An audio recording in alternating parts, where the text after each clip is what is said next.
জামাত পছন্দ করেন না আপনি, কিন্তু ইসলাম তো পছন্দ করেন। তাহলে ইসলামের পক্ষে যারা কথা বলবে আমরা তাদের সাথে আছি না নাই? একজন মুসলিমের এই দায়িত্ব আছে না নাই? কেউ যদি এসে অন্য কোন দলের লোকও এসে যদি ইসলামের কথা বলে আমরা তার সাথে থাকবো না? থাকবো না।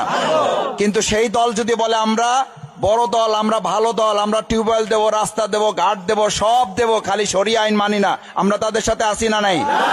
থাকলে ইমান থাকবে না? থাকবে না। এটা কি আমার মসলা না ইসলামের মশলা? এখানে আলেমগণ আছেন, মাদ্রাসার প্রিন্সিপাল আছেন, মাদ্রাসার শিক্ষক ওলামায়ে কেরাম আছেন। এটার জন্য ওলামায়ে কেরাম হওয়ারও দরকার নাই। যারা আছেন সম্মানের সাথে বলছি, সাধারণ মুসলিম হিসাবে এটা আমরা বুঝি না? বুঝি না। এই যে আপনি মৃত্যুবরণ করবেন, মৃত্যুর পর আপনাকে কবরে রাখার সময় বলা হয় বিসমিল্লাহি ওয়া আলা মিল্লাতি রাসূলিল্লাহ। কার মিল্লাতের উপর রাখেন আপনি? নাকি বলেন যে অমুক নেতা অমুক প্রেসিডেন্টের মিল্লাতের উপর রেখে গেলাম, অমুক নেতার মিল্লাতের উপর রেখে গেলাম? সাহস করে এটা বলতে পারবেন কবরে কেউ?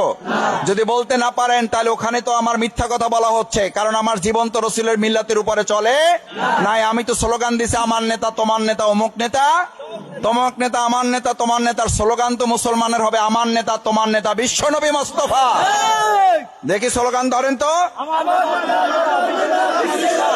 আমার নেতা তোমার নেতা,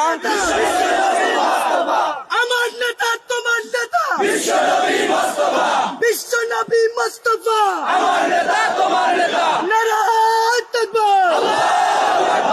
তাহলে আমরা কি ইসলামী আইনের পক্ষে এবারে একজোট হইতে পারলাম ইনশাআল্লাহ?